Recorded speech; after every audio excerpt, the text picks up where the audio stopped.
Minggir. Jangan injak lantai mahalku. Itulah teriakan terakhir ibu mertuaku sebelum ia mengunci gerbang dan membiarkan anakku, cucu kandungnya sendiri, kedinginan di bawah hujan deras selama 5 jam. Aku hanya tersenyum memeluk anakku. Tapi aku mulai menyusun rencana besar. 2 jam kemudian, ibu mertuaku histeris saat menerima panggilan telepon dari seseorang. Karena, sebelum ceritanya dimulai, silahkan tulis di kolom komentar dari daerah mana saja teman-teman yang menonton cerita ini. Jangan lupa like dan subscribe agar channel ini bisa semakin berkembang dan bisa mempersembahkan cerita yang lebih menarik lagi. Langit sore itu tampak menggantung rendah. Warnanya kelabu pekat seolah menahan beban air yang teramat berat, sama seperti perasaan rindu yang menggelayut di hati Rara. Gadis kecil berumur 8 tahun itu mempercepat langkah kakinya menyusuri trotoar yang mulai basah oleh rintik gerimis. Tas sekolahnya terasa sedikit lebih berat dari biasanya. Namun senyum di bibir mungilnya tidak luntur sedikit pun. Hari ini adalah hari pembagian hasil ulangan matematika, dan ia mendapatkan nilai 100 sempurna.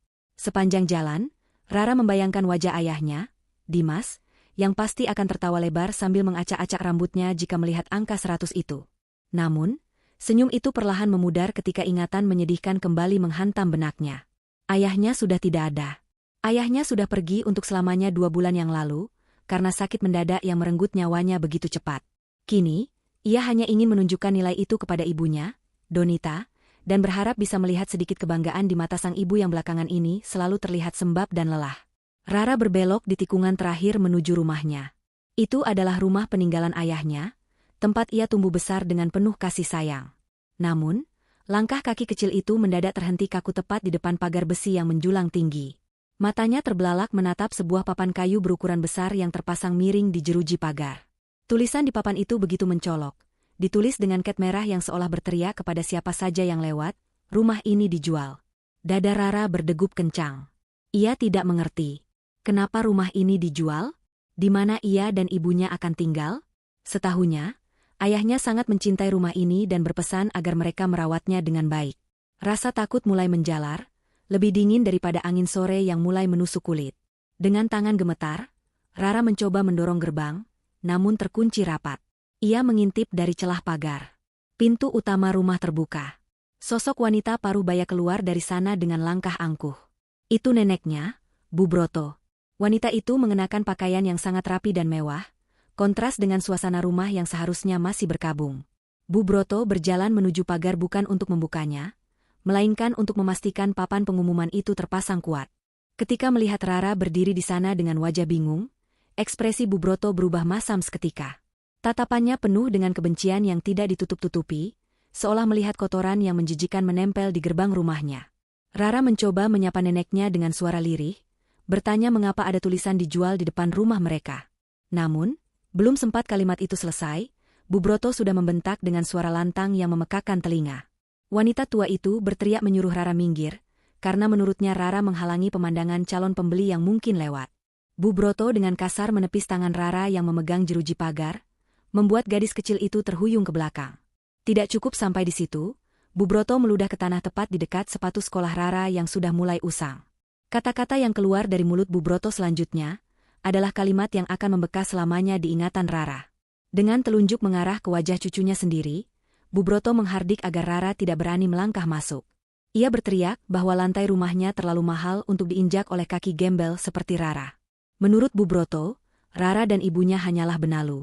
Ia mengatakan bahwa Dimas sudah meninggal, jadi tidak ada lagi pelindung bagi mereka.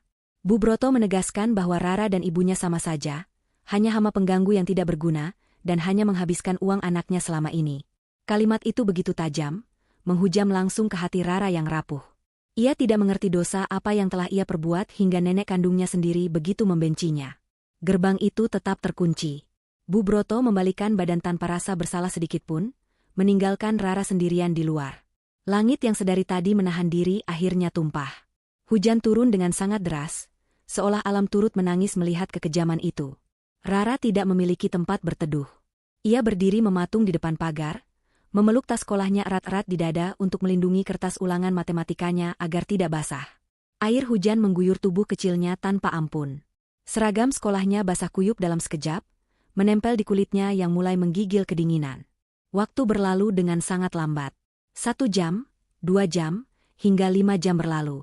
Rara masih setia berdiri di sana, berharap pintu hatinya nenek akan terbuka, atau setidaknya seseorang akan membukakan gerbang. Tubuhnya mulai gemetar hebat, bibirnya membiru, dan pandangannya mulai kabur karena air hujan dan air mata yang bercampur menjadi satu. Beberapa tetangga yang lewat atau mengintip dari balik jendela rumah mereka melihat kejadian itu dengan hati miris. Namun, tidak ada satupun yang berani keluar untuk menolong. Mereka semua tahu betapa galak dan kejamnya mulut Bu Broto. Mereka takut jika ikut campur, mereka akan menjadi sasaran amuk wanita tua itu. Ketakutan akan konfrontasi membuat mereka memilih diam, membiarkan seorang anak kecil menjadi korban ego orang dewasa. Rara mulai merasa kakinya mati rasa. Ia merosot duduk di aspal yang basah dan dingin, menyandarkan kepalanya ke pagar besi. Dalam kedinginan itu, ia berbisik memanggil ayahnya. Ia bertanya dalam hati, kenapa ayah pergi begitu cepat? Kenapa ayah meninggalkan Rara dengan nenek yang jahat? Bayangan wajah ayahnya yang hangat menjadi satu-satunya sumber kekuatan yang membuatnya tetap sadar. Ia ingat pesan ayahnya dulu, bahwa Rara harus menjadi anak yang kuat seperti ibunya. Rara berusaha tidak memejamkan mata, meskipun rasa kantuk dan lelah yang luar biasa mulai menyerang akibat hipotermia ringan. Menjelang maghrib, sebuah mobil sedan sederhana berwarna gelap berhenti tepat di depan rumah. Pintu pengemudi terbuka, dan keluarlah Donita. Wanita berhijab itu baru saja pulang dari tempatnya bekerja serabutan. Pekerjaan yang ia ambil hanya untuk mengelabui pandangan orang bahwa ia sedang kesulitan ekonomi, sesuai skenario yang ia sepakati dulu dengan almarhum suaminya. Payung di tangannya mengembang seketika. Namun, gerakan Donita terhenti total saat matanya menangkap sosok kecil yang meringkuk di pojok pagar, seperti gundukan sampah yang dibuang. Jantung Donita seakan berhenti berdetak. Ia mengenali tas sekolah itu. Ia mengenali sepatu kecil itu. Donita tidak berteriak histeris. Ia tidak berlari dengan panik yang berlebihan. Sebaliknya, ketenangan yang mengerikan justru menyelimuti dirinya. Ia berjalan cepat namun tegap menghampiri anaknya. Ketika ia melihat wajah Rara yang pucat pasi dan bibir yang membiru gemetar, rahang Donita mengeras hingga terdengar bunyi gemeretak gigi. Matanya yang biasanya teduh kini berubah menjadi telaga yang beku dan tajam. Ia segera berjongkok, memayungi anaknya, dan menyentuh pipi Rara yang sedingin es. Rara membuka matanya perlahan, menatap ibunya dengan pandangan sayu dan tersenyum lemah, seolah lega bahwa penolongnya telah datang. Donita mengangkat tubuh Rara yang lemas ke dalam pelukannya. Tubuh anak itu terasa begitu ringan dan rapuh. Di saat itulah, Donita melihat ke arah rumah. Lampu ruang tengah menyala terang, menampilkan siluet Bu Broto yang sedang duduk santai di sofa, menikmati kehangatan rumah yang seharusnya menjadi tempat berlindung cucunya. Amarah yang selama ini Donita tekan demi menghormati mendiang suaminya, kini meledak dalam diam. Ia tidak lagi melihat Bu Broto sebagai ibu mertua yang harus dihormati, melainkan sebagai musuh yang telah melampaui batas kemanusiaan. Sambil mendekap Rara erat-erat, Donita berbisik pelan, sebuah janji yang lebih terdengar seperti sumpah. Ia berjanji bahwa air mata anaknya hari ini akan dibayar lunas. Donita berdiri, menatap kamera CCTV yang ada di ujung pagar dengan tatapan membunuh, seolah ia tahu Bu Broto mungkin sedang memantaunya. Masa berkabung dan masa diamnya sudah selesai detik ini juga. Donita tidak mengetuk pintu. Ia juga tidak memanggil-manggil nama ibu mertuanya untuk membukakan gerbang. Ia mengeluarkan kunci cadangan yang selama ini ia sembunyikan di saku tas kerjanya, kunci pintu samping yang tidak pernah diketahui oleh Bu Broto. Dengan cekatan, ia membuka gerbang kecil di samping rumah dan membopong Rara masuk, menembus halaman yang basah. Langkah kakinya mantap, mengabaikan cipratan lumpur yang mengotori gamis panjangnya. Ia masuk melalui pintu dapur yang terhubung langsung ke ruang tengah. Suasana di dalam rumah terasa hangat dan kering, kontras sekali dengan raka air yang baru saja dialami anaknya di luar sana. Aroma pengharum ruangan berbau lavender yang mahal memenuhi udara, aroma yang justru membuat perut Donita mual karena mengetahui siapa yang menikmatinya. Di ruang tengah, Bu Broto sedang duduk bersandar di sofa kulit impor, kakinya diselonjorkan ke atas meja seolah ia adalah ratu di istana itu. Di tangannya terdapat secangkir teh panas yang masih mengepul. Saat melihat Donita tiba-tiba muncul dari arah dapur dengan Rara yang basah kuyup dalam gendongannya, Bu Broto tersedak kaget. Cangkir tehnya bergetar, menumpahkan sedikit isinya ke alas meja. Wajah kaget itu dengan cepat berubah menjadi wajah garang penuh permusuhan. Bu Broto langsung berdiri, matanya melotot tajam, dan mulutnya kembali menyemburkan racun kata-kata yang sudah menjadi makanan sehari-hari Donita. Bu Broto berteriak dengan suara melengking, mempertanyakan keberanian Donita masuk ke dalam rumah.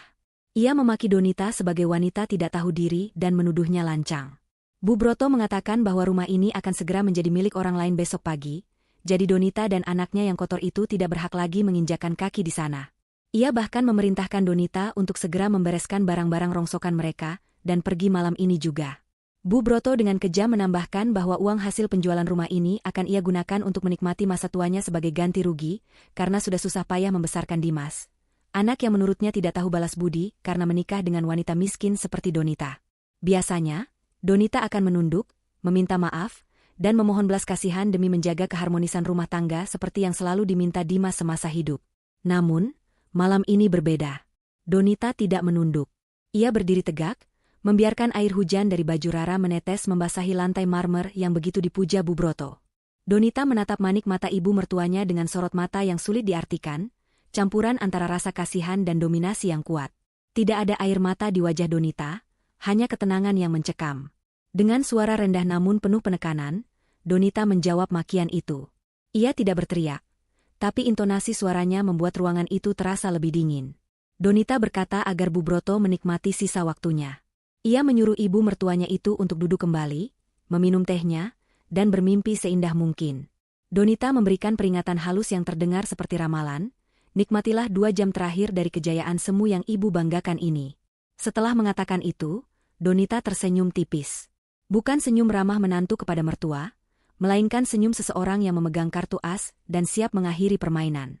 Senyuman itu membuat bulu kuduk Bu Broto meremang sesaat, meski rasa gengsinya segera menepis perasaan takut itu. Bu Broto hanya mendengus kasar, menganggap Donita sudah gila karena stres menjadi janda miskin. Donita tidak mempedulikan respon Bu Broto lagi. Ia membawa Rara naik ke lantai 2, menuju kamar mandi utama. Di sana, ia dengan lembut melepaskan seragam sekolah Rara yang basah dan lengket. Ia menyalakan keran air hangat, mengisi bathtub hingga penuh. Uap hangat memenuhi ruangan, memberikan sedikit kenyamanan bagi tubuh kecil yang menggigil itu. Donita memandikan anaknya dengan penuh kehati-hatian, seolah Rara adalah barang pecah belah yang paling berharga. Ia mengusap lengan Rara yang dingin, melihat bibir anaknya yang mulai kembali merah muda. Rara, yang masih setengah sadar karena kelelahan, bertanya dengan suara parau.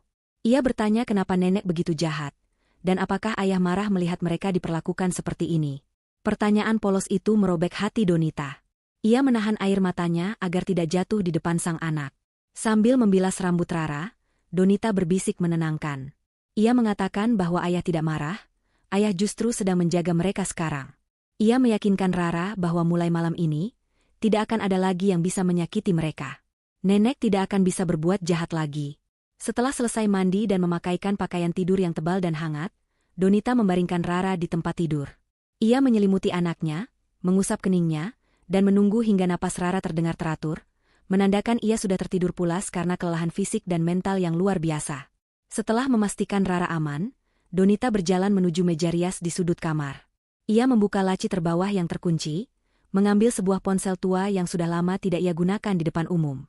Ponsel itu adalah penghubung dirinya dengan masa lalunya, identitas aslinya yang selama 8 tahun ini ia kubur demi cinta.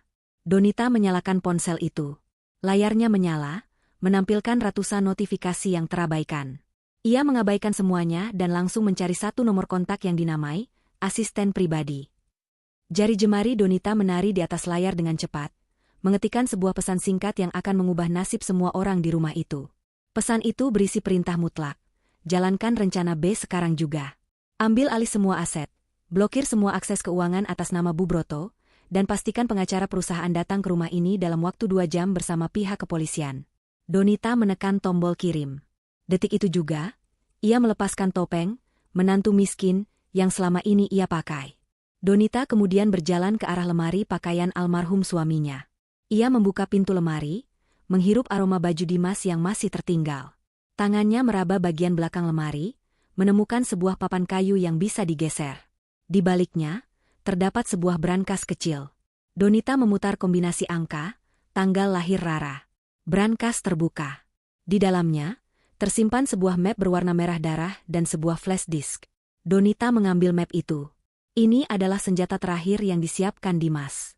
Suaminya, dalam sakitnya, ternyata sudah memprediksi hari ini akan datang. Dimas tahu betul sifat ibunya yang serakah, dan ia tidak ingin istri serta anaknya menderita. Sambil memegang map itu, Donita duduk di tepi ranjang. Pikirannya melayang pada percakapan terakhir dengan Dimas. Suaminya pernah berkata sambil menggenggam tangannya erat, meminta maaf karena harus meminta Donita menyembunyikan statusnya sebagai pewaris tunggal grup Mahasura, hanya karena Dimas ingin membuktikan pada ibunya bahwa ia bisa sukses dengan kakinya sendiri. Namun, di akhir hayatnya, Dimas menyadari bahwa kesombongan ibunya tidak akan pernah bisa diredam dengan kesuksesan biasa. Dimas memberinya izin, bahkan memohon, agar jika saatnya tiba, Donita harus menggunakan kekuatannya untuk melindungi Rara. Dan saat itu adalah sekarang. Di lantai bawah, terdengar suara Bu Broto tertawa keras. Wanita itu sedang menelepon teman-teman sosialitanya, membual tentang betapa kayanya dia sebentar lagi. Bu Broto memesan tas, perhiasan, dan berjanji akan mentraktir semua orang besok. Ia sama sekali tidak sadar bahwa di lantai atas, di kamar yang sunyi, jarum jam kematian bagi kehidupan mewahnya sedang berdetak mundur. Donita mendengar tawa itu dengan wajah datar. Ia melirik jam dinding. 2 jam lagi. Tepat 2 jam lagi, tawa itu akan berubah menjadi jeritan yang paling menyedihkan. Donita bangkit, merapikan hijabnya, dan bersiap untuk turun. Pertunjukan yang sesungguhnya baru akan dimulai. Suasana di ruang tengah rumah itu terasa begitu kontras dengan badai yang berkecamuk di luar. Hujan masih mengguyur bumi dengan derasnya, menciptakan suara gemuruh yang seirama dengan detak jantung Donita yang tenang namun waspada. Di dalam ruangan yang berpendingin udara itu, Bu Broto tampak sedang berada di puncak euforia. Wanita parubaya itu tidak henti-hentinya menempelkan ponsel ke telinganya, menghubungi satu persatu teman sosialitanya dengan nada suara yang melengking tinggi penuh kesombongan. Ia berjalan mondar-mandir di atas karpet tebal, sesekali tertawa lepas seolah dunia ini sudah berada dalam genggamannya. Bu Broto merasa kemenangannya sudah mutlak. Baginya, menyingkirkan Donita dan Rara adalah langkah terakhir untuk menguasai harta peninggalan anaknya secara penuh, dan malam ini adalah malam perayaan bagi kebebasannya dari beban finansial yang selama ini menghimpit akibat gaya hidupnya yang boros. Bu Broto dengan lantang memesan berbagai barang mewah melalui sambungan telepon. Ia menghubungi butik langganannya dan meminta mereka menyisihkan beberapa tas kulit terbaru yang harganya puluhan juta rupiah. Ia berjanji akan melunasinya besok pagi begitu uang penjualan rumah cair. Tidak berhenti di situ, ia juga menghubungi toko perhiasan, memesan 1 set kalung berlian yang sudah lama ia idamkan. Ia berbicara dengan angkuh, mengatakan bahwa uang bukan lagi masalah baginya. Dalam benak Bu Broto, pembeli rumah yang dijanjikan oleh perantara akan datang malam ini atau besok pagi membawa koper berisi uang tunai atau cek bernilai miliaran rupiah. Ia sudah membayangkan hidupnya akan kembali gemerlap, menjadi pusat perhatian di setiap acara arisan, dan membungkam mulut teman-temannya yang sempat meremehkannya saat Dimas meninggal dunia. Sementara Bu Broto sibuk dengan angan-angan kemewahannya, Donita turun dari lantai 2 dengan langkah yang sangat pelan dan terukur. Ia sudah mengganti pakaiannya dengan gamis rumah yang bersih dan rapi, wajahnya tampak segar sehabis berwudu. Tidak ada lagi jejak air mata atau kepanikan di wajahnya. Donita berjalan menuju dapur, menyeduh secangkir teh hangat untuk dirinya sendiri. Gerakannya begitu santai, seolah ia adalah pemilik sah yang sedang bersantai di sore hari, bukan seorang menantu yang baru saja diancam akan diusir. Ketenangan Donita ini perlahan mulai mengusik kenyamanan Bu Broto. Mertuanya itu sesekali melirik sinis ke arah dapur. Merasa heran kenapa Donita tidak sibuk mengepak barang atau menangis memohon belas kasihan seperti biasanya. Bu Broto menutup teleponnya sejenak, lalu berjalan mendekati Donita yang kini duduk di kursi makan sambil menyesap tehnya. Dengan nada mengejek, Bu Broto bertanya apakah Donita sudah menyiapkan kardus untuk baju-baju bekasnya. Ia menyindir bahwa Donita sebaiknya segera pergi sebelum pembeli datang, karena pemandangan wajah sedih Donita bisa merusak suasana hati calon pemilik baru rumah itu. Bu Broto juga mengingatkan bahwa ia tidak akan memberikan pesangon sepeser pun. Menurutnya, membiarkan Donita dan Rara tinggal di rumah itu selama 2 bulan pasca kematian Dimas sudah merupakan sedekah yang sangat besar darinya. Ia merasa sudah sangat bermurah hati dan kini saatnya menagih kembali apa yang ia anggap sebagai haknya. Donita meletakkan cangkir tehnya perlahan di atas meja, menimbulkan bunyi denting halus yang terdengar jelas di tengah ocehan Bu Broto. Ia menatap wajah mertuanya dengan sorot mata yang dalam dan tajam. Donita tidak menjawab ejekan itu dengan amarah. Ia justru bertanya dengan suara datar, apakah ibu yakin bahwa sertifikat rumah yang ibu pegang itu bisa dijual malam ini juga? Pertanyaan itu terdengar sederhana. Namun nada bicara Donita menyeratkan sesuatu yang membuat Bu Broto terdiam sejenak. Namun, rasa percaya diri yang berlebihan membuat Bu Broto segera menepis keraguan itu. Ia tertawa meremehkan, mengatakan bahwa Donita hanya iri dan berusaha menakut-nakutinya. Bu Broto menepuk dadanya dengan bangga, menyatakan bahwa ia adalah ibu kandung Dimas, jadi ia paling berhak atas segalanya, dan tidak ada hukum manapun yang bisa melawannya. Waktu terus berjalan. Jarum jam di dinding bergerak mendekati batas waktu 2 jam yang disebutkan Donita sebelumnya. Suasana di ruangan itu semakin terasa ganjil. Bu Broto kembali sibuk dengan ponselnya, kali ini mencoba menghubungi notaris kenalannya untuk memastikan dokumen jual beli sudah siap.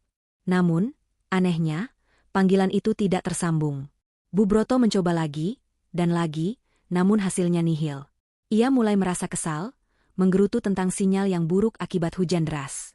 Sementara itu, Donita tetap duduk tenang, sesekali melirik jam dinding, menghitung detik demi detik kehancuran yang sedang merayap mendekat ke arah mertuanya. Tepat ketika jarum panjang menyentuh angka 12, telepon rumah yang terletak di meja sudut berdering dengan nyaring. Suaranya memecah keheningan, membuat Bu Broto terlonjak kaget. Wajah kesalnya langsung berubah cerah. Ia yakin 100% itu adalah telepon dari calon pembeli yang ingin mengabarkan kedatangannya, atau mungkin dari notaris yang tadi sulit dihubungi. Dengan langkah lebar dan penuh semangat, Bu Broto menyambar gagang telepon itu. Ia mengangkatnya dengan gaya bicara yang dibuat sehalus mungkin, siap menyambut kabar gembira yang akan mengubah nasibnya. Ia menyapa penelepon itu dengan ramah, berharap mendengar suara pria kaya yang akan membawakan uang. Namun, suara di seberang sana bukanlah suara calon pembeli. Itu adalah suara tegas dan formal dari seorang petugas bank. Senyum di bibir Bu Broto perlahan membeku. Matanya yang tadi berbinar kini mulai meredup, berganti dengan tatapan bingung yang kemudian berubah menjadi kepanikan. Donita mengamati perubahan ekspresi itu dari meja makan. Ia melihat bagaimana tangan Bu Broto mulai gemetar memegang gagang telepon. Keringat dingin mulai muncul di pelipis wanita tua itu. Bu Broto mencoba menyela pembicaraan orang di seberang sana, suaranya meninggi, bertanya apa maksud dari semua perkataan petugas itu. Tapi lawan bicaranya terus berbicara tanpa henti, menyampaikan serangkaian berita buruk yang datang bertubi-tubi seperti ombak besar yang menghantam karang rapuh. Panggilan telepon itu bukan membawa kabar kekayaan, melainkan lonceng kematian bagi segala kesombongan yang dibangun Bu Broto selama ini. Bu Broto masih memegang gagang telepon dengan tangan yang gemetar hebat, seolah benda itu kini berubah menjadi bara api yang membakar kulitnya. Suara dari petugas bank di seberang sana terdengar begitu jelas, menusuk gendang telinganya dengan kenyataan yang mengerikan. Petugas itu memberitahukan bahwa seluruh rekening bank atas nama Bu Broto baru saja dibekukan oleh pihak otoritas keuangan. Bukan hanya itu, semua kartu kredit yang selama ini ia gunakan untuk gaya hidup mewahnya telah dinonaktifkan secara permanen karena tunggakan yang sudah melampaui batas wajar dan adanya indikasi aktivitas mencurigakan. Petugas itu juga menyampaikan bahwa pihak bank telah menerima laporan resmi mengenai dugaan penggelapan aset yang sedang diselidiki, sehingga seluruh aset yang terdaftar atas namanya kini berada dalam status sita jaminan. Dunia Bu Broto terasa runtuh seketika. Ia berteriak histeris ke arah gagang telepon, membentak petugas itu dengan kata-kata kasar. Ia menuduh bank telah melakukan kesalahan fatal dan mengancam akan menuntut mereka. Namun, petugas di seberang sana tetap tenang dan profesional. Ia hanya menambahkan satu informasi yang membuat lutut Bu Broto lemas seketika. Petugas itu mengatakan bahwa sertifikat rumah yang didaftarkan Bu Broto sebagai jaminan tambahan untuk pinjaman barunya terdeteksi sebagai dokumen palsu. Sistem perbankan telah memverifikasi bahwa sertifikat asli rumah tersebut terdaftar atas nama orang lain dan tersimpan aman di deposit box bank lain. Mendengar kata palsu, wajah Bu Broto pucat pasi, darah seolah berhenti mengalir di tubuhnya. Dengan napas memburu, Bu Broto membanting gagang telepon itu hingga retak. Ia berbalik badan, matanya yang merah menyala menatap tajam ke arah Donita yang masih duduk tenang di kursi makan. Otaknya yang sedang kalut langsung menyimpulkan bahwa ini semua pasti ulah menantunya. Tidak ada orang lain yang memiliki akses ke dokumen-dokumen Dimas selain Donita. Rasa marah, malu, dan takut bercampur menjadi satu, meledak menjadi agresi yang tidak terkendali. Bu Broto merasa dikhianati dan dipermainkan oleh wanita yang selama ini ia anggap lemah dan bodoh. Bu Broto melangkah lebar menghampiri Donita sambil menudingkan telunjuknya. Ia menjerit dengan suara parau, menuduh Donita sebagai pencuri licik yang telah menukar sertifikat rumah itu. Ia menuduh Donita sengaja menjebaknya agar ia terlihat seperti penjahat. Kata-kata kotor dan makian kembali keluar dari mulutnya tanpa saringan. Ia menyebut Donita sebagai wanita ular yang diam-diam mematikan. Bu Broto tidak habis pikir bagaimana mungkin Donita bisa melakukan semua ini. Dalam pandangannya, Donita hanyalah orang miskin yang tidak punya koneksi apa-apa, jadi pasti Donita telah mencuri sertifikat asli dan menyembunyikannya di suatu tempat. Melihat Donita yang hanya diam menatapnya tanpa rasa takut, emosi Bu Broto semakin memuncak. Ia tidak tahan melihat ketenangan di wajah menantunya itu. Tangan Bu Broto terangkat, siap melayangkan tamparan keras ke pipi Donita. Ia ingin menghapus ekspresi tenang itu, ia ingin melihat Donita menangis dan bersujud di kakinya seperti dulu. Bu Broto bergerak cepat, mengayunkan tangannya dengan sekuat tenaga, berniat menyakiti fisik Donita sebagai pelampiasan rasa frustrasinya yang sudah diubun-ubun. Namun, sebelum telapak tangan itu menyentuh wajah Donita, suara pintu depan yang didobrak keras menghentikan gerakan Bu Broto di udara. Pintu utama rumah terbuka lebar, menampilkan sosok pria parubaya berjas rapi yang berdiri tegap dengan wibawa yang luar biasa. Itu adalah Pak Haryo, pengacara senior kepercayaan keluarga besar Dimas yang selama ini jarang terlihat. Di belakang Pak Haryo, berdiri dua orang pria berbadan tegap dengan pakaian safari, serta dua orang petugas kepolisian berseragam lengkap. Air hujan yang masuk dari pintu yang terbuka menciptakan genangan di lantai ruang tamu, namun tidak ada yang mempedulikannya. Pak Haryo melangkah masuk dengan tatapan tajam yang langsung terkunci pada Bu Broto. Dengan suara bariton yang menggema di seluruh ruangan, ia memerintahkan Bu Broto untuk menurunkan tangannya. Pak Haryo menegaskan bahwa Bu Broto tidak memiliki hak sedikitpun untuk menyentuh kliennya. Mendengar suara itu, Bu Broto terpaku. Ia mengenali Pak Haryo sebagai pengacara mahal yang dulu pernah membantu urusan bisnis mendiang suaminya, Ayah Dimas. Kehadiran sosok sekelas Pak Haryo di rumah itu, ditambah dengan kehadiran polisi, membuat nyali Bu Broto menciut seketika. Tangan yang tadinya hendak memukul kini perlahan turun dengan gemetar. Bu Broto mencoba membela diri. Dengan suara terbata-bata, ia berteriak kepada Pak Haryo bahwa Donita adalah pencuri yang telah memalsukan dokumen rumahnya. Ia meminta polisi untuk menangkap Donita sekarang juga. Bu Broto berusaha memutarbalikkan fakta, berharap wibawanya sebagai orang tua bisa mempengaruhi situasi. Ia berakting seolah-olah ia adalah korban yang dizolimi oleh menantu yang jahat. Namun, Pak Haryo tidak bergeming sedikitpun. Ia justru berjalan mendekati Donita, lalu membungkuk hormat dengan sangat sopan. Sebuah gestur yang sangat tidak lazim dilakukan seorang pengacara senior kepada janda miskin biasa. Setelah memberikan penghormatan kepada Donita, Pak Haryo berbalik menghadap Bu Broto. Ia membuka tas kerjanya dan mengeluarkan sebuah map dokumen. Dengan nada dingin, Pak Haryo menjelaskan bahwa kedatangannya ke sini adalah untuk membacakan surat wasiat resmi dan putusan hukum yang sudah berkekuatan tetap. Ia memberitahu Bu Broto bahwa sertifikat yang ia pegang memang palsu, karena almarhum Dimas sendiri yang menukarnya sebelum meninggal. Dimas melakukan itu untuk melindungi aset rumah ini dari upaya penjualan ilegal. Pak Haryo menegaskan bahwa pemilik sah rumah ini bukanlah Bu Broto, dan bukan pula Dimas saat ia meninggal. Rumah ini sudah dipindah tangankan kepemilikannya secara sah kepada cucu satu-satunya, Rara, dengan Donita sebagai wali pemegang amanah tunggal hingga Rara dewasa. Penjelasan Pak Haryo menghantam kesadaran Bu Broto seperti palu godam. Ia mundur selangkah, kakinya lemas hingga ia terduduk di sofa.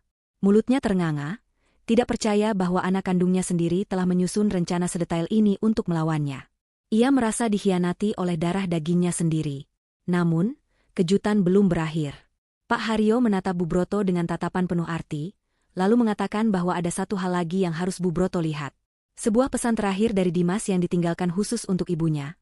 Pesan yang akan menjelaskan segalanya dan membungkam segala penyangkalan Bu Broto. Pak Haryo memberi isyarat kepada asistennya untuk menyiapkan laptop di atas meja. Bu Broto hanya bisa menatap layar hitam laptop itu dengan perasaan takut yang mencekam, menyadari bahwa ia baru saja kalah telak dalam permainannya sendiri. Keheningan yang mencekam menyelimuti ruang tengah rumah itu, seolah-olah waktu berhenti berputar untuk sesaat. Suara hujan deras yang menghantam atap dan jendela kaca, menjadi satu-satunya latar suara yang menemani detak jantung Bu Broto yang berpacu semakin cepat. Tatapan semua orang kini tertuju pada layar laptop yang diletakkan oleh asisten Pak Haryo di atas meja kopi. Layar itu masih gelap selama beberapa detik. Namun bagi Bu Broto, detik-detik itu terasa seperti penyiksaan abadi. Ia ingin memalingkan wajah, ia ingin lari menutup telinganya, namun tubuhnya terasa kaku, terpaku oleh rasa takut akan kebenaran yang mungkin akan menghancurkan seluruh keyakinan hidupnya selama ini. Di sisi lain ruangan, Donita berdiri tegak di samping Pak Haryo. Wajahnya tenang namun matanya memancarkan kesedihan mendalam saat menatap layar laptop itu, bersiap mendengar suara suami tercintanya untuk yang terakhir kali. Layar laptop berkedip, menampilkan logo pemutar video, dan kemudian muncullah wajah yang sangat dirindukan sekaligus ditangisi oleh penghuni rumah itu. Wajah Dimas memenuhi layar. Dalam video itu, Dimas terlihat duduk di kursi kerjanya yang biasa, kursi yang sama yang diduduki Donita beberapa saat lalu. Namun, kondisi Dimas di video itu tampak jauh berbeda dari sosok gagah yang selalu diingat ibunya. Wajahnya pucat pasi, tulang pipinya menonjol, dan ada lingkaran hitam pekat di bawah matanya, menandakan bahwa video ini direkam pada masa-masa kritis sebelum penyakit merenggut nyawanya. Meski fisik terlihat lemah, sorot mata Dimas masih memancarkan ketegasan dan kehangatan yang sama. Ia menatap lurus ke arah kamera, seolah-olah ia sedang menatap langsung ke mata siapapun yang menontonnya saat ini. Suara Dimas terdengar, sedikit parau namun jelas, memecah kesunyian ruangan. Ia memulai dengan sapaan lembut yang ditujukan kepada ibunya. Dimas berkata bahwa jika video ini diputar, itu artinya ketakutan terbesarnya telah menjadi kenyataan. Ia mengatakan bahwa ia tahu betul sifat ibunya. Ia tahu bahwa ibunya tidak pernah benar-benar menyukai Donita, dan ia tahu bahwa satu-satunya alasan ibunya bersikap manis selama ini adalah karena Dimas masih ada untuk memberikan uang bulanan yang fantastis. Dimas mengungkapkan bahwa ia sering mendengar ibunya berbicara buruk tentang Donita di telepon dengan teman-temannya, merendahkan istrinya, dan menyebut Rara sebagai beban. Selama ini Dimas memilih diam bukan karena ia setuju, melainkan karena ia tidak ingin menjadi anak durhaka yang melawan orang tua di sisa hidupnya yang singkat. Bu Broto tersentak mendengar pengakuan itu. Mulutnya terbuka hendak menyangkal, seolah-olah Dimas bisa mendengarnya dari balik layar. Namun, video itu terus berlanjut tanpa memberi jeda bagi penyangkalan Bu Broto. Dimas melanjutkan kalimatnya dengan nada yang lebih berat. Ia menjelaskan bahwa 2 bulan sebelum meninggal, ia sengaja mengambil sertifikat rumah asli dari brankas ibunya saat ibunya sedang pergi arisan. Ia tahu ibunya sering membangga-banggakan rumah itu sebagai aset pribadinya, padahal rumah itu dibeli murni dari hasil keringat Dimas dan tabungan Donita. Dimas mengaku bahwa ia menukar sertifikat asli itu dengan sertifikat duplikat yang ia pesan secara khusus agar terlihat sangat mirip. Tujuannya hanya satu, untuk mencegah ibunya menjual tempat berteduh anak dan istrinya ketika ia sudah tiada. Air mata mulai menggenang di mata Bu Broto, bukan air mata penyesalan, melainkan air mata kemarahan dan rasa tidak percaya. Ia merasa dikhianati oleh darah dagingnya sendiri. Bagaimana mungkin anak yang ia besarkan dengan susah payah, anak yang selalu ia banggakan, tega menipunya seperti ini? Namun, Dimas di layar seolah tahu apa yang dipikirkan ibunya. Ia berkata bahwa ia melakukan ini bukan untuk menyakiti ibunya, tapi untuk melindungi Rara.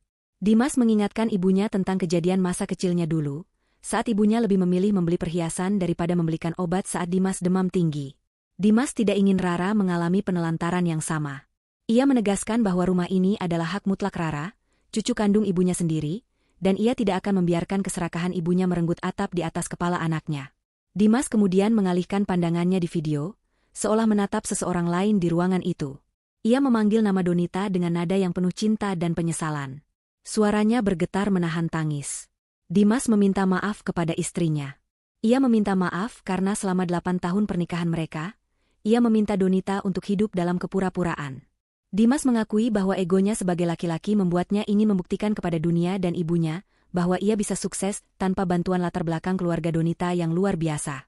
Ia meminta Donita menyembunyikan identitas aslinya agar mereka bisa membangun rumah tangga yang murni, jauh dari campur tangan kekuasaan orang tua Donita. Namun, Dimas sadar bahwa keputusannya itu justru membuat Donita sering dihina dan direndahkan oleh ibunya sendiri. Kalimat terakhir Dimas dalam video itu adalah sebuah perintah sekaligus pembebasan. Ia berkata kepada Donita bahwa sandiwara ini sudah berakhir. Ia meminta Donita untuk melepaskan topeng, menantu sederhana, yang selama ini ia pakai. Dimas meminta Donita untuk menunjukkan siapa dirinya yang sebenarnya kepada ibunya, agar ibunya sadar bahwa selama ini ia telah menghina berlian dengan menganggapnya kaca biasa. Dimas menutup video itu dengan pesan terakhir untuk Rara, mengatakan bahwa ayah akan selalu mencintainya dari surga, dan meminta Rara untuk selalu percaya pada ibunya. Layar laptop kemudian berubah menjadi gelap kembali, menyisakan suara dengungan halus mesin pendingin ruangan yang terasa semakin dingin. Reaksi Bu Broto meledak seketika video itu berakhir. Ia meraung keras, memukul meja di depannya dengan kepalan tangan.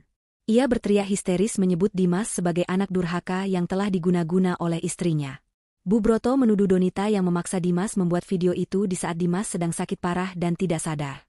Ia menolak mempercayai kenyataan bahwa anaknya sendiri yang merencanakan kejatuhannya. Dengan mata nyalang, Bu Broto berdiri dan hendak menerjang ke arah laptop untuk menghancurkannya.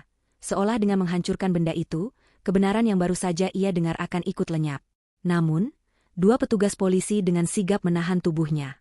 Bu Broto meronta-ronta, menjerit-jerit memaki Donita, menyalahkan menantunya atas kematian Dimas, dan menuduh Donita telah mencuci otak anaknya hingga berani melawan ibunya sendiri. Donita tidak mundur selangkah pun melihat amukan mertuanya. Ia justru melangkah maju, mendekati Bu Broto yang sedang ditahan oleh polisi. Wajah Donita basah oleh air mata. Namun itu adalah air mata rindu pada suaminya, bukan air mata ketakutan. Ia menatap Bu Broto dengan pandangan yang penuh rasa iba sekaligus ketegasan. Donita berkata pelan namun tajam, bahwa Mas Dimas melakukan itu semua karena ia mengenal ibunya lebih baik daripada siapapun. Donita menegaskan bahwa tidak ada yang mencuci otak Dimas. Justru hati nurani Dimas yang membawanya pada keputusan itu. Donita mengingatkan Bu Broto pada kejadian sore tadi, saat Bu Broto membiarkan Rara kehujanan. Donita berkata bahwa kejadian itu adalah bukti nyata bahwa ketakutan Dimas benar-benar terjadi. Jika Dimas tidak menukar sertifikat itu, mungkin malam ini Rara sudah tidur di jalanan. Bu Broto terdiam sesaat, napasnya memburu. Kata-kata Donita menohok tepat di jantung kesalahannya. Namun egonya terlalu tinggi untuk mengakui kekalahan. Ia masih berusaha mencari celah untuk menyerang balik. Ia menatap Donita dari ujung kaki hingga ujung kepala dengan tatapan meremehkan. Bu Broto mendengus kasar, lalu berkata dengan nada mengejek bahwa meskipun sertifikat itu milik Rara, Donita tetaplah janda miskin yang tidak punya apa-apa untuk melawan kekuatan uang dan koneksi yang Bu Broto miliki. Ia mengancam akan menyewa pengacara yang lebih hebat untuk membatalkan wasiat itu.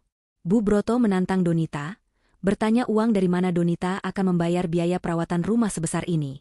Ia yakin Donita akan bangkrut dalam sebulan dan kembali mengemis padanya. Tantangan itu menggantung di udara, menunggu jawaban. Dan jawaban yang diberikan Donita selanjutnya adalah awal dari mimpi buruk Bu Broto yang sesungguhnya. Tantangan yang dilontarkan Bu Broto menggema di ruangan yang luas itu, memantul di dinding-dinding mewah yang selama ini ia banggakan. Ia merasa di atas angin dengan argumen terakhirnya. Dalam pikirannya yang sempit, kekayaan adalah segalanya, dan ia yakin Donita tidak memiliki itu.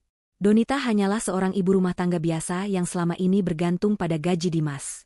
Bu Broto tersenyum sinis, menanti wajah ketakutan atau kebingungan muncul di wajah menantunya. Namun, yang ia dapatkan justru sebaliknya. Donita menghela napas panjang, seolah sedang melepaskan beban berat yang sudah ia pikul sendirian selama 8 tahun terakhir. Postur tubuh Donita berubah. Bahunya yang biasa sedikit membungkuk tanda hormat dan patuh, kini tegak sempurna. Dagunya terangkat, memancarkan aura dominasi yang belum pernah dilihat Bu Broto sebelumnya. Donita berjalan perlahan menuju salah satu kursi tunggal di ruang tamu, lalu duduk dengan anggun, menyilangkan kakinya dengan gestur yang sangat elegan, gestur yang hanya dimiliki oleh mereka yang terlahir dalam kemewahan dan dididik dengan tata krama kelas atas. Pak Haryo dan para asistennya segera menyingkir, memberi ruang bagi Donita, seolah mereka adalah bawahan yang sedang melayani ratunya. Pemandangan ini membuat Bu Broto mengernyitkan dahi. Ia merasa ada yang salah. Suasana ruangan berubah drastis. Aura, menantu gembel, yang melekat pada Donita lenyap tak berbekas, digantikan oleh Harisma seorang pemimpin yang mengintimidasi.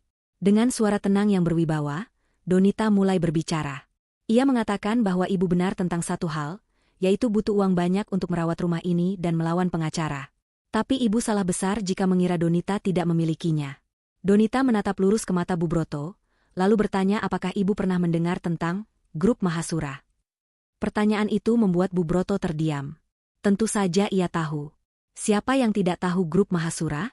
Itu adalah konglomerasi raksasa yang menguasai berbagai sektor bisnis di negeri ini, mulai dari properti, pertambangan, hingga jaringan hotel bintang 5. Bu Broto bahkan sering membanggakan diri jika ia sedang berbelanja di mal milik Grup Mahasura, merasa menjadi bagian dari kalangan elit.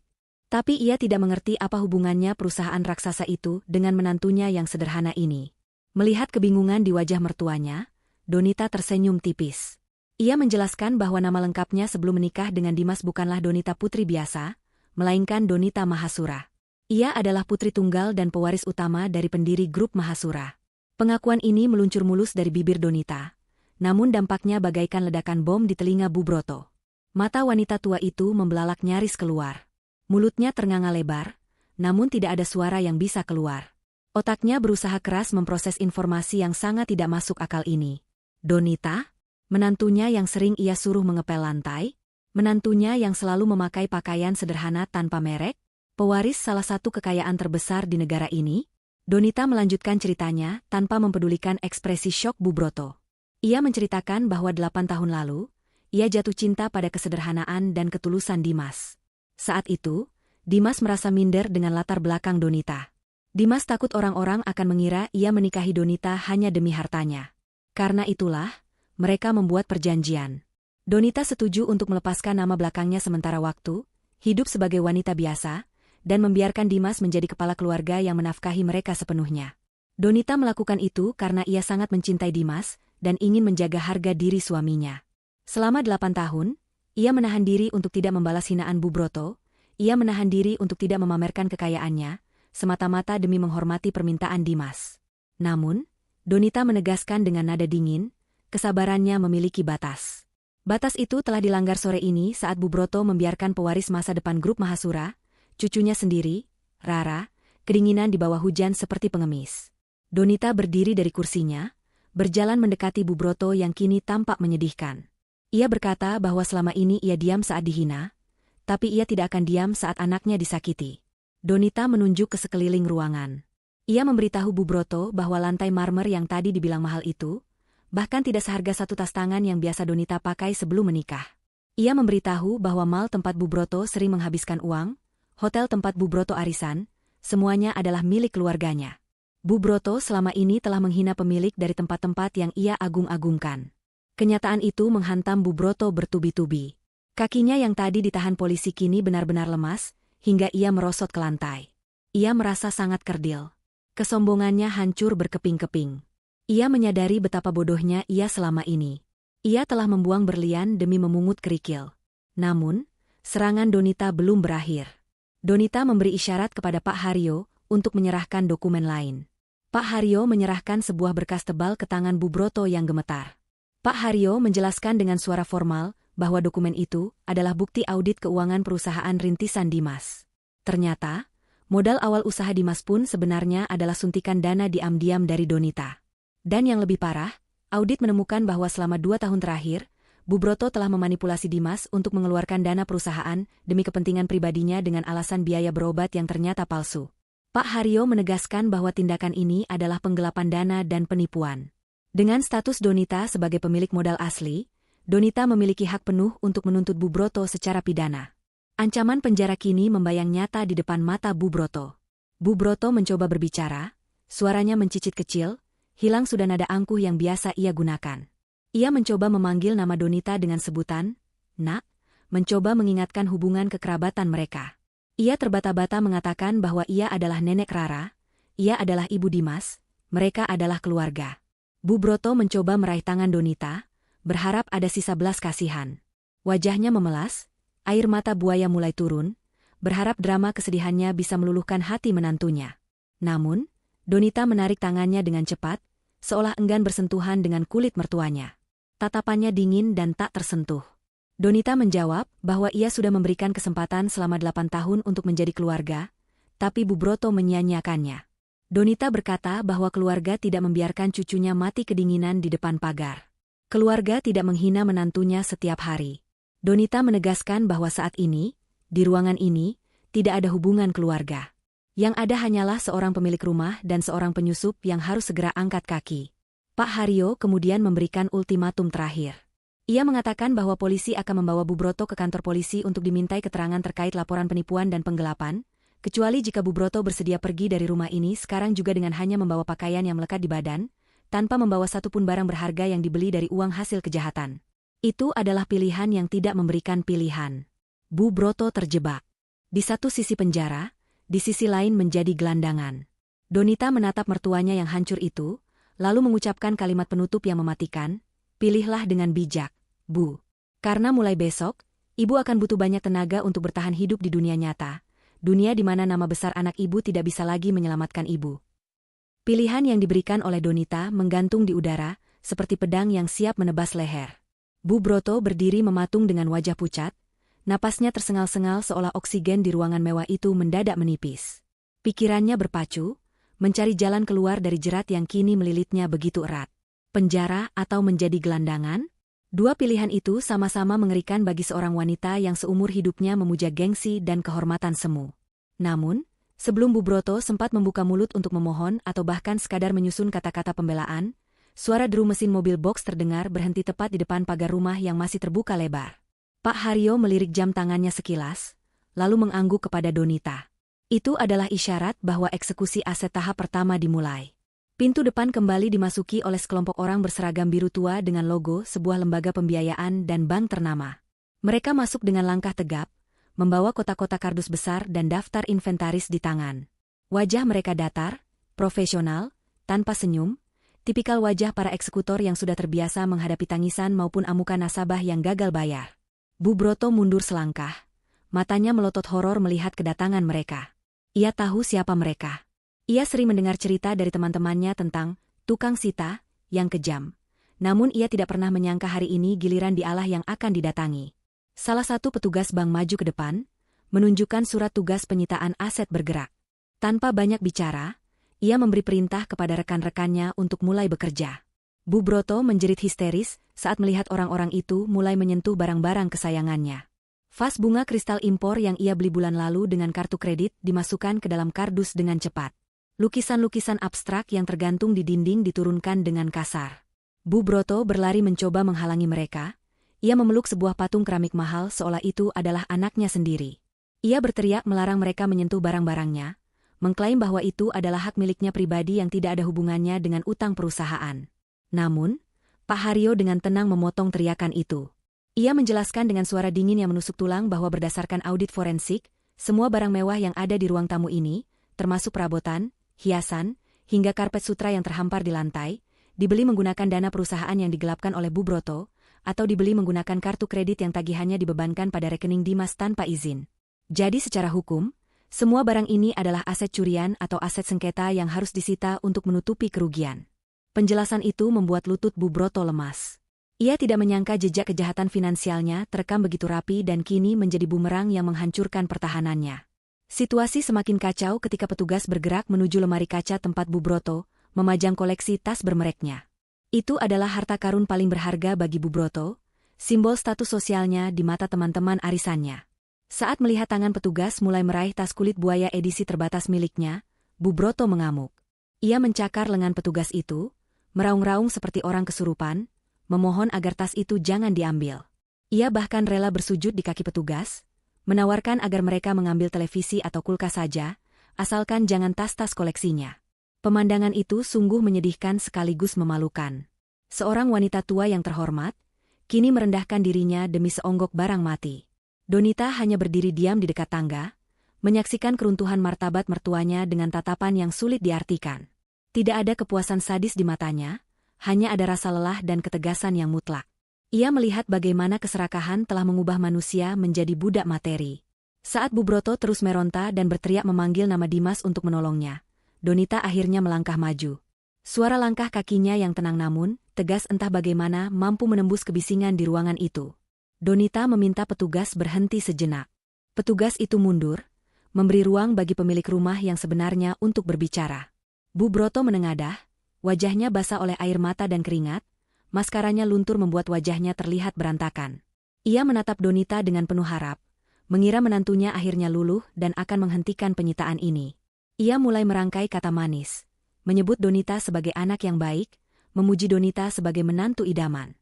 Namun, harapan itu hancur berkeping-keping saat Donita membuka mulutnya. Donita tidak berbicara soal pengampunan. Ia justru menunjuk ke bawah, ke arah lantai marmer tempat Bu Broto sedang bersimpuh. Donita mengingatkan Bu Broto pada kejadian beberapa jam yang lalu. Ia mengulang kalimat yang diucapkan Bu Broto kepada Rara dengan nada yang persis sama, namun kali ini terdengar jauh lebih bertenaga. Donita bertanya, bukankah ibu sendiri yang bilang jangan menginjak lantai mahal ini dengan kaki gembel?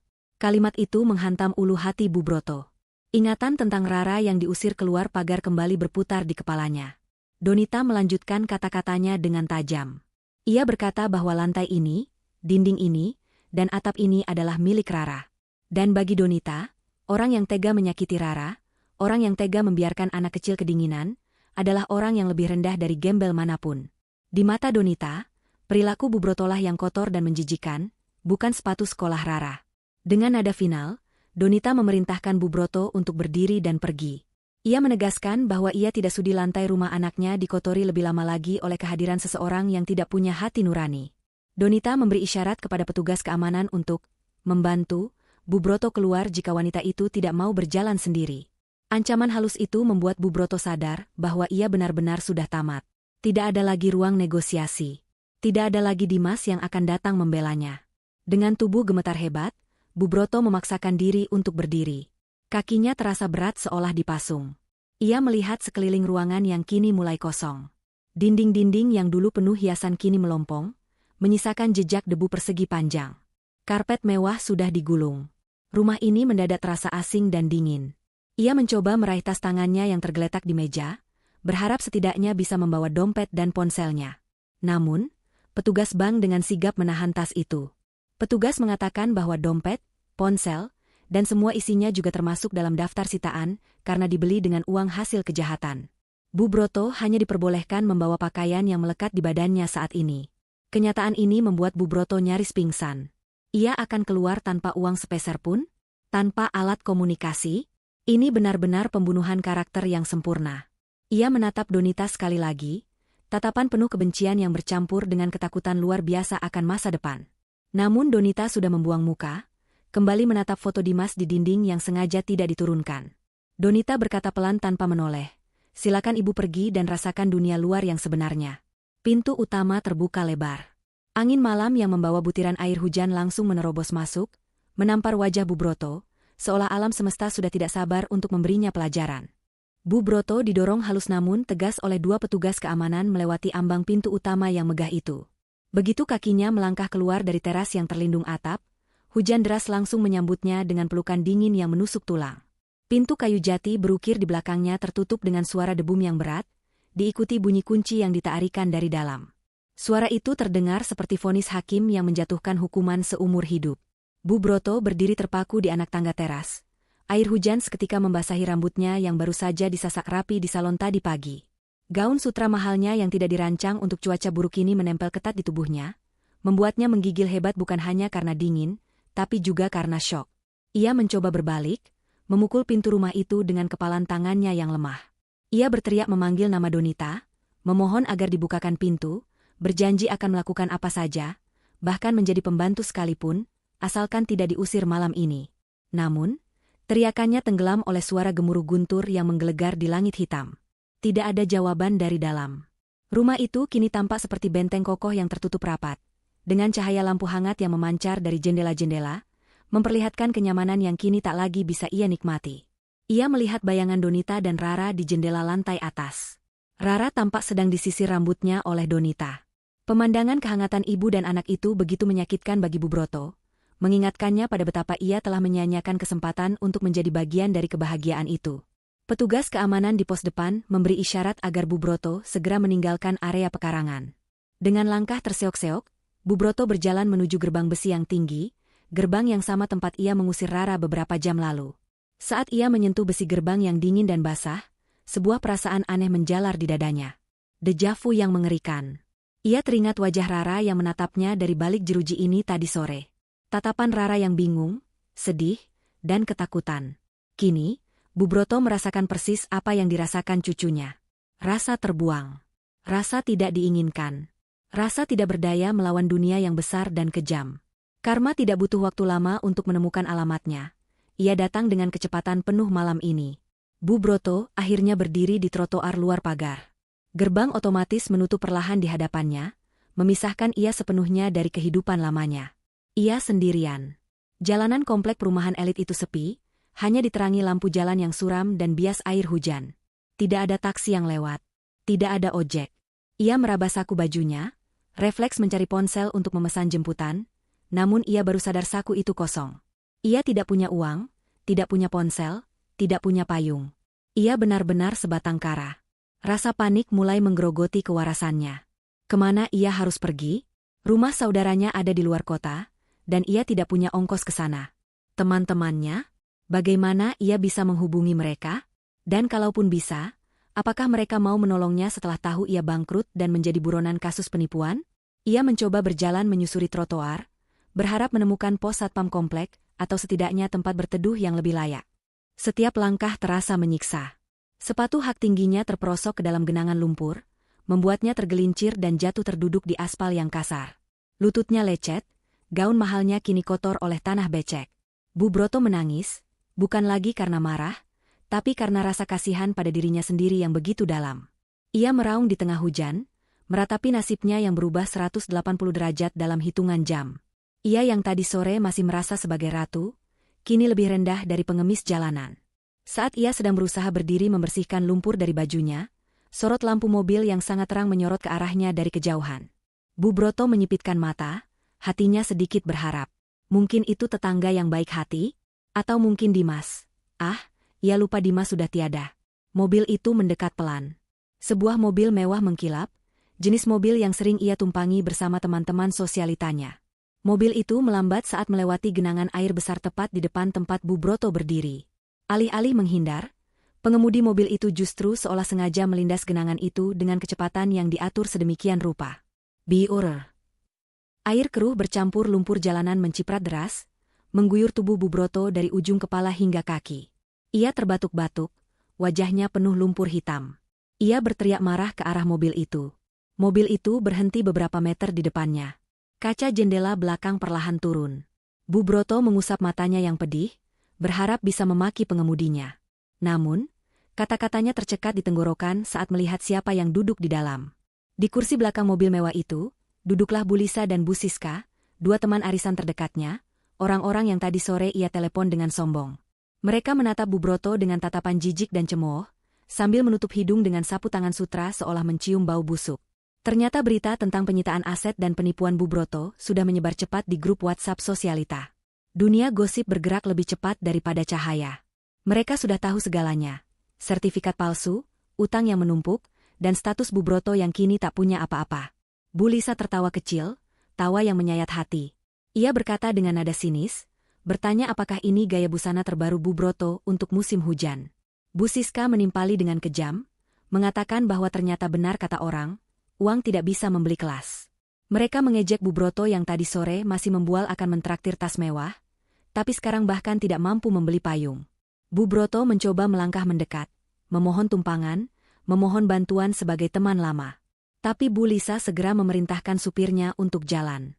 Kaca jendela kembali naik, menutup rapat akses Bu Broto.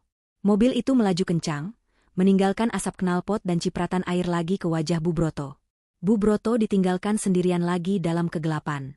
Penolakan dari teman-teman yang selama ini ia agung-agungkan terasa lebih menyakitkan daripada dinginnya hujan.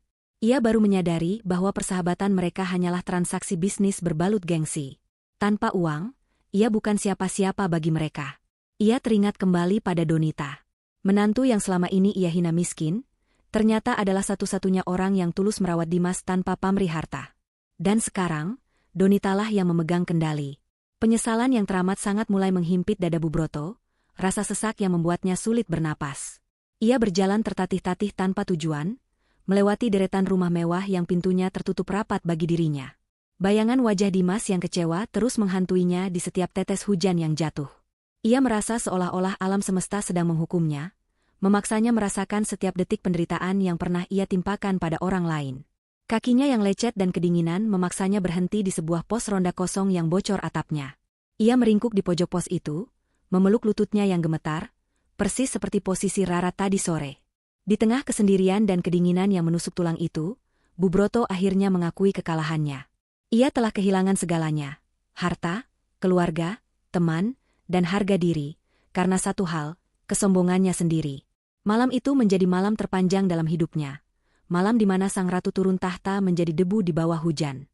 Malam itu terasa sangat panjang bagi Bu Broto, lebih panjang dari malam-malam pesta yang biasa ia nikmati.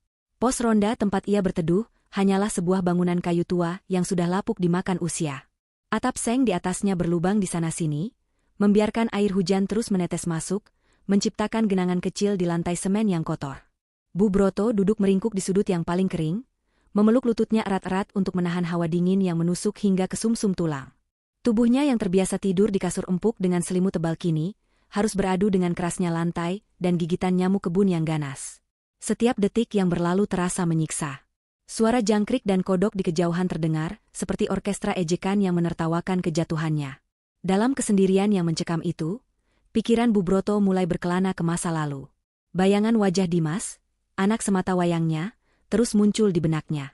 Ia teringat bagaimana Dimas selalu berusaha membahagiakannya, memenuhi segala permintaannya meski kadang terlihat lelah. Namun, alih-alih berterima kasih, Bu Broto justru selalu merasa kurang. Ia teringat bagaimana ia sering memarahi Dimas karena dianggap terlalu memanjakan Donita. Kini, di saat ia tidak punya siapa-siapa, ia baru menyadari bahwa Dimas adalah satu-satunya pelindung tulus yang ia miliki. Dan pelindung itu telah pergi, meninggalkan warisan perlindungan untuk istri dan anaknya, bukan untuk ibunya yang serakah. Rasa sesak memenuhi dada Bu Broto, campuran antara penyesalan dan rasa kehilangan yang terlambat. Ia menangis tanpa suara, air matanya bercampur dengan air hujan yang membasahi wajahnya yang kusam. Fajar menyingsing dengan lambat. Cahaya matahari pagi yang biasanya ia sambut dengan secangkir teh hangat di teras mewah, kini menyilaukan matanya yang bengkak dan merah. Bu Broto mencoba berdiri, namun seluruh tubuhnya terasa sakit dan kaku. Perutnya berbunyi keras, rasa lapar yang melilit membuatnya pusing. Ia belum makan apapun sejak siang kemarin. Dengan langkah gontai, ia keluar dari pos ronda. Penampilannya sangat mengenaskan. Gaun mahalnya kotor penuh lumpur kering, rambutnya kusut masai seperti sarang burung, dan wajahnya pucat tanpa riasan. Ia berjalan menyusuri jalanan kompleks perumahan, berharap ada keajaiban. Beberapa warga yang sedang lari pagi atau mengajak anjing jalan-jalan melihatnya dengan tatapan aneh. Dulu, mereka akan menyapanya dengan hormat, atau setidaknya dengan senyum basa-basi. Namun sekarang, mereka menghindar seolah Bu Broto adalah wabah penyakit. Bu Broto mencoba memberanikan diri mendekati seorang penjual bubur ayam yang mangkal di ujung jalan. Ia berharap penjual itu masih mengingatnya sebagai pelanggan yang sering memberi tip, meski dengan nada sombong. Bu Broto mendekat, suaranya parau meminta semangkuk bubur, berjanji akan membayarnya nanti setelah ia bisa menghubungi kerabatnya. Namun, penjual bubur itu menatapnya dengan dingin. Ia berkata bahwa ia sudah mendengar berita tentang penipuan itu, dan tidak mau memberi hutang pada orang yang sudah tidak punya apa-apa. Penolakan itu menampar harga diri Bu Broto lebih keras daripada tamparan fisik. Kelaparan dan kelelahan akhirnya mengalahkan sisa-sisa tenaga Bu Broto. Saat matahari mulai meninggi, pandangannya menjadi gelap. Tubuhnya ambruk di trotoar panas, tepat di depan sebuah minimarket. Orang-orang berkerumun, namun tidak ada yang langsung menolong. Mereka ragu, takut terlibat masalah dengan wanita yang kabarnya sedang dicari polisi itu. Akhirnya, seorang pegawai minimarket yang merasa kasihan memanggil ambulans dari dinas sosial. Bu Broto diangkut seperti barang tak bertuan, dibawa pergi dari lingkungan elit yang dulu ia anggap sebagai kerajaannya. Bu Broto tersadar beberapa jam kemudian. Ia tidak bangun di kamar VIP rumah sakit swasta yang biasa ia tempati jika sakit sedikit saja. Ia bangun di sebuah bangsal kelas 3 rumah sakit umum daerah yang padat dan pengap. Aroma obat-obatan bercampur dengan bau keringat dan makanan basi memenuhi udara. Di sekelilingnya, puluhan pasien lain berbaring di ranjang besi tua yang berderit setiap kali bergerak. Tidak ada privasi, tidak ada ketenangan. Seorang perawat datang dengan wajah lelah, memberitahunya bahwa ia ditemukan pingsan karena dehidrasi dan kelaparan. Perawat itu juga mengatakan bahwa pihak dinas sosial sedang memproses datanya untuk dipindahkan ke panti penampungan, karena tidak ada satupun keluarga yang bisa dihubungi atau mau menjaminnya. Kabar itu membuat Bu Broto terdiam 1000 bahasa. Panti penampungan? Tempat bagi orang-orang terlantar? Iya, Bu Broto yang terhormat, akan berakhir di sana? Saat ia sedang meratapi nasibnya, matanya tertuju pada sebuah televisi tabung kecil yang tergantung di sudut ruangan bangsal. Televisi itu menayangkan berita siang. Jantung Bu Broto seakan berhenti berdetak saat melihat siapa yang muncul di layar kaca. Di layar itu, Donita berdiri di sebuah podium megah, dikelilingi oleh para pejabat dan pengusaha sukses. Penampilan Donita tampak berubah drastis namun tetap elegan. Ia mengenakan busana kerja yang rapi dan berkelas, memancarkan aura kepemimpinan yang kuat. Di bawah layar tertulis, CEO Grup Mahasura resmikan Yayasan Dimas Prawira untuk anak terlantar. Dalam wawancaranya, Donita berbicara dengan tenang dan cerdas. Ia mengatakan bahwa yayasan ini didirikan untuk mengenang almarhum suaminya, sosok ayah yang penyayang dan pelindung. Donita juga menyebutkan bahwa ia ingin memastikan tidak ada anak yang merasakan dinginnya diusir dari rumah, sebuah sindiran halus yang hanya dimengerti oleh mereka yang tahu kejadian sebenarnya. Bu Broto menatap layar itu dengan mulut ternganga. Ia melihat betapa bersinarnya Donita. Ia melihat Rara yang berdiri di samping ibunya, tersenyum ceria sambil memegang gunting pita. Mereka tampak begitu bahagia, begitu utuh, dan begitu jauh dari jangkauannya.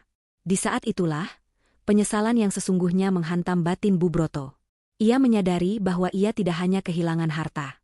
Ia telah membuang kesempatan untuk menjadi bagian dari keluarga hebat itu. Jika saja ia tidak serakah, jika saja ia menerima Donita dengan tulus, mungkin saat ini ia sedang duduk di barisan depan acara itu, dipuji sebagai nenek yang baik, dan menikmati masa tua yang damai. Tapi nasi sudah menjadi bubur. Keserakahannya telah membakar jembatan yang menghubungkannya dengan kebahagiaan. Tiba-tiba, 2 orang petugas berseragam polisi masuk ke dalam bangsal, didampingi oleh staf rumah sakit. Mereka berjalan lurus menuju ranjang Bu Broto. Salah satu polisi membacakan surat perintah penahanan. Pihak bank dan beberapa korban penipuan investasi bodong yang dikelola Bu Broto telah resmi membuat laporan. Bu Broto tidak melawan. Tenaganya sudah habis. Ia hanya mengangguk lemah, membiarkan tangannya diborgol. Saat ia digiring keluar dari bangsal, matanya masih sempat melirik ke arah televisi. Wajah Donita di layar seolah menatapnya, memberikan perpisahan terakhir. Tidak ada kebencian di mata Donita di layar itu, hanya ada tatapan masa depan yang cerah. Masa depan di mana Bu Broto tidak lagi ada di dalamnya. Di dalam mobil polisi yang membawanya pergi, Bu Broto menangis terseduh-seduh. Ia menangis bukan karena takut penjara, tapi karena rasa malu yang amat sangat pada dirinya sendiri. Ia teringat kata-kata terakhir Donita tentang hidup di dunia nyata. Inilah dunia nyata itu. Dunia di mana nama besar anaknya tidak bisa menyelamatkannya. Dunia di mana ia harus mempertanggungjawabkan setiap sen uang haram yang ia makan, dan setiap tetes air mata cucunya yang ia abaikan. Bu Broto menutup matanya, berharap ini semua hanya mimpi buruk. Namun dinginnya besi borgol di tangannya menyadarkannya bahwa ini adalah kenyataan pahit yang harus ia jalani hingga akhir hayatnya. 6 bulan telah berlalu sejak malam badai yang mengubah segalanya. Musim hujan telah berganti menjadi musim kemarau yang cerah. Langit di atas rumah peninggalan Dimas kini tampak biru bersih, seolah ikut merayakan kebebasan penghuninya dari awan kelabu masa lalu. Rumah itu sendiri telah mengalami perubahan yang signifikan. Bukan perubahan struktur bangunan, melainkan perubahan suasana. Pagar tinggi yang dulu terasa mengintimidasi kini dihiasi tanaman rambat berbunga yang cantik. Papan, dijual, yang dulu menjadi sumber mimpi buruk Rara sudah lama hancur di tempat sampah. Digantikan oleh ayunan kayu di halaman depan tempat Rara biasa bermain setiap sore. Di dalam rumah, jejak-jejak selera norak dan kaku peninggalan Bu Broto telah dihapus sepenuhnya. Tirai-tirai berat yang menghalangi cahaya matahari diganti dengan kain tipis yang melambai lembut tertiup angin. Perabotan yang serba, jangan disentuh, telah disingkirkan. Diganti dengan sofa-sofa empuk yang nyaman untuk diduduki siapa saja. Rumah itu kini bernapas. Terdengar suara tawa Rara yang menggema di ruang tengah, suara kartun dari televisi, dan aroma masakan lezat dari dapur. Lantai marmer yang dulu haram diinjak kini sering menjadi tempat Rara dan teman-teman sekolahnya duduk lesehan mengerjakan tugas kelompok. Rumah itu telah kembali menjadi rumah, dalam arti yang sebenarnya, tempat untuk pulang dan merasa aman. Donita duduk di ruang kerjanya yang baru, bekas kamar Bu Broto yang telah direnovasi total menjadi ruang kerja yang minimalis dan produktif. Ia sedang memeriksa laporan bulanan perusahaannya. Menjadi pemimpin grup Mahasura ternyata menyita banyak waktu dan energi, namun Donita menjalaninya dengan penuh syukur. Ia membuktikan kepada dirinya sendiri dan dunia, bahwa ia bukan hanya seorang istri yang bersembunyi di balik bayang-bayang suami, tapi juga seorang wanita tangguh yang mampu mengemudikan kapal besar. Meski sibuk, prioritas utamanya tetaplah Rara. Ia mengatur jadwalnya sedemikian rupa agar selalu bisa mengantar jemput Rara sekolah, dan menemaninya belajar di malam hari. Ia tidak ingin Rara kehilangan sosok orang tua lagi setelah kepergian ayahnya. Sore itu, Donita mengajak Rara untuk mengunjungi makam Dimas. Ini adalah ritual rutin mereka setiap minggu. Mereka datang bukan untuk menangis, melainkan untuk bercerita. Rara membawa buket bunga segar yang ia petik sendiri dari kebun rumah. Di depan nisan ayahnya yang terawat rapi, Rara bercerita dengan antusias tentang nilai ulangannya yang bagus, tentang teman barunya, dan tentang betapa ia menyukai kamarnya yang sekarang. Donita mendengarkan sambil tersenyum, sesekali mengelus nisan suaminya seolah sedang membelai rambut Dimas. "Mas," bisik Donita pelan saat Rara sedang sibuk menata bunga. "Kamu lihat kan? Kami baik-baik saja. Rara tumbuh jadi anak yang pintar dan kuat, persis sepertimu. Terima kasih sudah melindungi kami sampai detik terakhirmu. Rencanamu berhasil, Mas. Rumah kita aman. Masa depan Rara aman." Angin sore berhembus pelan, menggoyangkan dedaunan pohon Kamboja, seolah memberikan jawaban dari alam sana. Donita merasakan kedamaian yang luar biasa. Beban rahasia yang ia simpan selama 8 tahun sudah hilang. Beban ketakutan akan mertuanya sudah sirna. Kini, yang ada hanya rasa rindu yang manis dan tekad untuk melanjutkan hidup sebaik mungkin. Sementara itu, di sudut kota yang lain, nasib yang sangat berbeda sedang dijalani oleh Bu Broto. Setelah proses hukum selesai, ia terbukti bersalah atas kasus penggelapan dana dan penipuan. Namun, Karena usianya yang sudah lanjut dan kondisi kesehatannya yang menurun drastis, ia ditempatkan di sebuah fasilitas rehabilitasi sosial yang diawasi ketat, semacam tahanan luar bagi lansia bermasalah. Di sana, tidak ada pelayan yang membawakannya teh. Tidak ada AC dingin. Bu Broto harus bangun pagi, membersihkan tempat tidurnya sendiri, dan membantu pekerjaan dapur umum seperti mengupas bawang atau mencuci piring plastik. Sore itu, saat sedang istirahat sejenak dari tugas mencuci piring, Bu Broto duduk di bangku taman panti yang sederhana.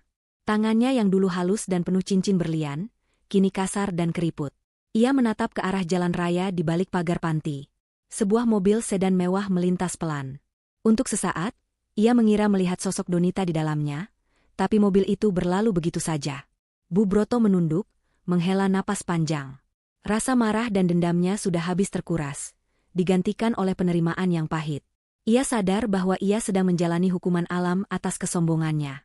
Ia teringat betapa ia dulu menghina, kaki gembel, dan kini ia sendiri yang hidup dengan fasilitas seadanya, makan dari belas kasihan negara. Teman-teman panti sering membicarakan berita tentang pengusaha sukses Donita Mahasura yang dermawan. Setiap kali nama itu disebut, Bu Broto hanya diam, menelan ludah. Ia tidak berani mengaku bahwa wanita hebat itu adalah menantunya. Ia terlalu malu. Ia sadar bahwa ia tidak pantas lagi dikaitkan dengan nama baik Dimas maupun Donita. Ia memilih untuk menjadi orang asing, membiarkan masa lalunya terkubur bersama kejayaannya yang semu. Ia menghabiskan sisa hidupnya dalam penyesalan diam, menatap matahari terbenam sendirian, tanpa ada keluarga yang akan datang menjenguknya. Kembali ke pemakaman, matahari mulai condong ke barat, memancarkan cahaya keemasan yang hangat. Donita dan Rara bersiap untuk pulang. Sebelum pergi, Donita membungkuk mencium nisan suaminya sekali lagi. Istirahatlah dengan tenang, sayang. Tugasku di dunia ini masih panjang. Aku akan membesarkan Rara menjadi wanita yang tidak akan pernah menilai orang dari hartanya, tapi dari hatinya. Aku janji.